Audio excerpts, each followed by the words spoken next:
trespassing. The school is now asking the courts to intervene as well, Christina. Yeah, so Todd, apparently this group has always been trespassing, according to the University of Toronto, while they recognize as an institution and, of course, really as Canadians, the right for people in this country to have peaceful assembly and free expression in the form of protest.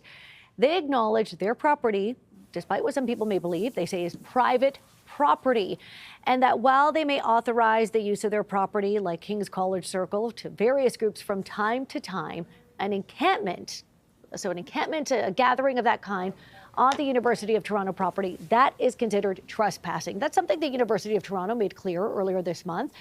They say it was May 2nd, the date they're using as to when this encampment popped up.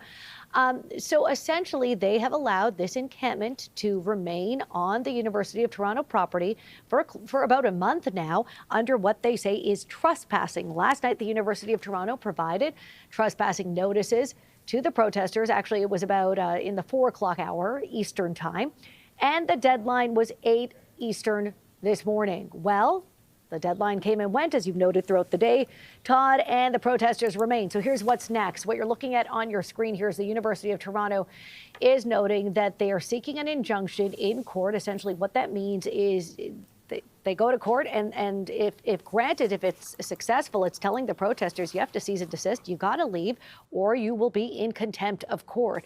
The protesters, for their part, are standing their ground, so they did not leave by the 8 a.m. Eastern time deadline this morning.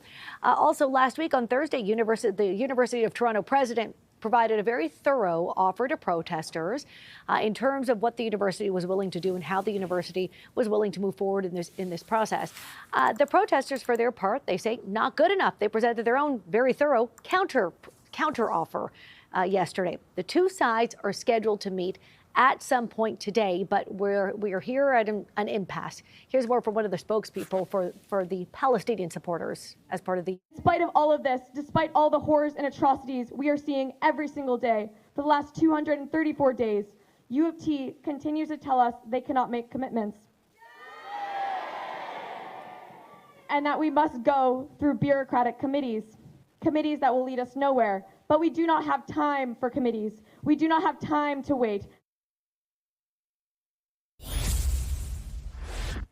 Okay, so the University of Toronto, their position at this time is they're, of course, willing to have open communication with the protesters and for that to continue, but they're moving forward with this court injunction.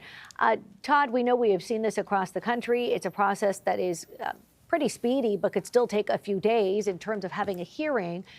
So we anticipate that there'll be some kind of hearing on this matter. The injunction application will go before a judge at some point in the next few days. And again, in the meantime, the university and the protesters will meet at some point today. But as we've seen from the group, as we've heard from the pro-Palestinian protesters who have gathered for the last month at the University of Toronto, they're not satisfied with the offers made by the university, and there is no indication that they're going to leave at any point soon. I mean, they may be compelled by the court, but it may, as one spokesperson for the Palestinian group told us earlier today, they're concerned it could get ugly, they say, and that they may be forced out by police. Back to you. CTV's Christina Tenaglia in our national newsroom. Thank you, Christina, for that.